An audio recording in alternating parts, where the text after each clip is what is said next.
বন্ধুরা, আজকে আমি আপনাদেরকে এমন একটি বিজ্ঞানী সম্পর্কে জানাতে চলেছি যে বিজ্ঞানীকে কিনা ছোটবেলায় স্কুল থেকে বহিষ্কার করা হয়েছিল এবং পরবর্তীতে মায়ের একটা মিথ্যা কথার কারণে সে পৃথিবীর সেরা বিজ্ঞানী হয়েছিল। তাহলে চলুন সে বিজ্ঞানী সম্পর্কে আজকে আমরা জানা অজানা তথ্য জানবো আজকের এই পর্বে। সালটি ছিল 1847। এক শীতের ভোর। আমেরিকার ছোট্ট শহর ওহাইন মিলান গ্রাম তখনও ঘুমিয়ে, কিন্তু ন্যান্সি এডিসনের ঘরে এক ছোট্ট কান্নার শব্দ বিশ্বজয়ী এক আলোক যোদ্ধার আগমন ঘোষণা করল। ন্যান্সি তার নবজাতক পুত্রকে কোলে তুলে নিলেন, মৃদু এক হাসি দিয়ে বললেন, এই ছেলেটি একদিন খুব বড় কিছু করবে। তার নাম রাখলেন থমাস আলভা এডিসন। ছোটবেলায় থমাস অন্য বাচ্চাদের মতো ছিল না। সে কম কথা বলতো, কিন্তু অনেক বেশি প্রশ্ন করত। আলোর নিচে দাঁড়িয়ে সে জিজ্ঞাসা করত, মা, আলো জ্বলে কেন? লোকেরা কেন রাত হলে অন্ধকারে ডুবে যায়? এরকম আরো নানান ধরনের প্রশ্ন। স্কুলে গেলে সমস্যা আরো বাড়ল। তার শিক্ষক বলতেন, এই ছেলেটি খুব ধীর, অনেক বেশি প্রশ্ন করে, কিছুই শিখতে পারবে না।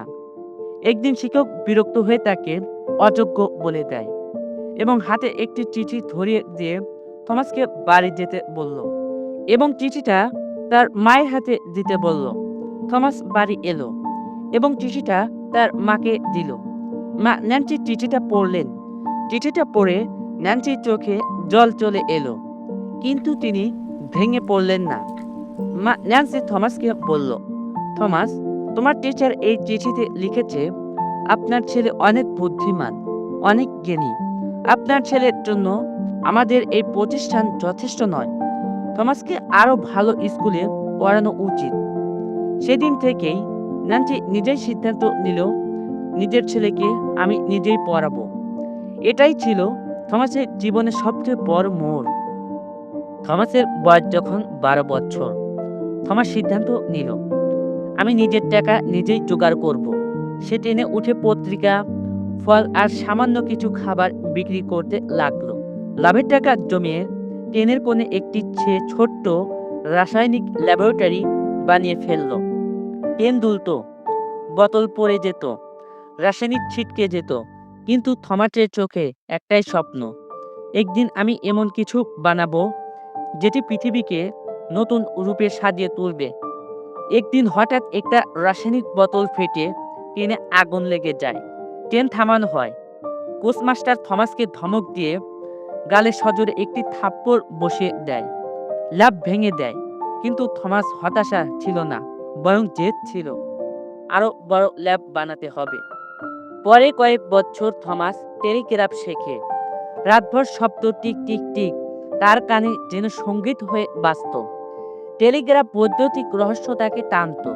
সে অন্য অপারেটরদের তুলনায় দ্রুত বার্তা পাঠাতে পারত। এটাই তার প্রথম দক্ষতা ছিল। রাতে একা ঘরে মোমবাতির আলো সে ভাবত, বিদ্যুৎ দিয়ে আর কি করা যায়। 23 বছর বয়সে সে প্রথম বড় অঙ্কের টাকা পায় তার টেলিগ্রাফ আবিষ্কারে। এ টাকায় সে ব্যয় করে প্রতিষ্ঠা করে মেলানো পার্ক ল্যাবরেটরি, যেটাকে মানুষ পরে বলেছিল উদ্ভাবনের কারখানা। দিনরাত সেখানে আলো জ্বলতো। সহকারী বলতো, স্যার, এখন ঘুমাইবেন না? এডিসন বলতো, ঘুমানোর সময় নেই, পৃথিবীকে বদলাতে হবে। সবচেয়ে বড় যুদ্ধ, আলো আবিষ্কার। 1878 সাল। পৃথিবী তখনও রাত হলে অন্ধকারে ডুবে যায়। গ্যাসের আলো ছিল ব্যয়বহুল, বিপজ্জনক আর দুর্লভ। এডিসন ঘোষণা করলেন, আমি তৈরি করব এমন বাতি যা সবাই ব্যবহার করতে পারবে। সহস্র ব্যর্থতা, হাজার পরীক্ষা, মানুষ উপহাস করত, বোকা, আলো তৈরির স্বপ্ন দেখছে। কিন্তু থমাস কারো কথায় কোনো কান দিতেন না। তিনি সামনের দিকে এগিয়ে যেতেন। ল্যাবের দরজায় তিনি লিখে রাখতেন, ট্রাই এগিন, আরও একবার চেষ্টা করো। শেষ পর্যন্ত তিনি একটি কার্বন ফিলামেন্ট পেলেন যা দীর্ঘক্ষণ আগুন ধরে থাকতে পারে। 1879 সালে এক শীতের রাতে ল্যাবের ভিতর প্রথমবারের মতো আলোর ঝলক দেখা দিল। সহকারী উল্লাসে চিৎকার করে উঠল। এডিসন বললেন, দেখলে, অন্ধকার কখনো আলোকে হারাতে পারে না। পরবর্তীতে এই আলোয় বাল্ব পৃথিবীর ইতিহাস পাল্টে দিল। একদিন এডিসন বললেন, মানুষ কি নিজের কণ্ঠ ধরে রাখতে পারে? কয়েক সপ্তাহ গবেষণার পর তিনি তৈরি করলেন ফোনোগ্রাফ, মানব ইতিহাসের প্রথম রেকর্ডিং ডিভাইস। যখন মেশিনটি তার নিজের কণ্ঠে বাজিয়ে উঠল, হ্যালো, সহকারী ভয়ে পিছিয়ে গেল। মানুষ ভাবল, এ এক জাদু, চলচ্চিত্র যুগের সূচনা। এরপর তিনি তৈরি করলেন মোশন পিকচার ক্যামেরা, যা থেকে সিনেমার জন্ম। তার ল্যাবে প্রথম ছোট ছোট সিনেমা তৈরি হতো। মানুষ বিস্ময়ে তাকিয়ে দেখত চলমান ছবি। শুধু বাল্ব নয়, এডিসন বিদ্যুৎ সরবরাহের ব্যবস্থাও করেছিলেন। জেনারেটর, তার মিটার সহ নানান ধরনের যন্ত্র। নিউ ইয়র্কের রাস্তায় প্রথমবার বিদ্যুতের আলো জ্বলে উঠল। মানুষ থেমে থেমে তাকিয়েছিল। আজ রাত সত্যিই রাত নেই। ব্যক্তিগত জীবনে এডিসন দুবার বিয়ে করেছিলেন। তার 6 সন্তান ছিল। তাদের মধ্যে কেউ বিজ্ঞানী, কেউ বা ব্যবসায়ী। তিনি পরিবারকে খুবই ভালোবাসতেন।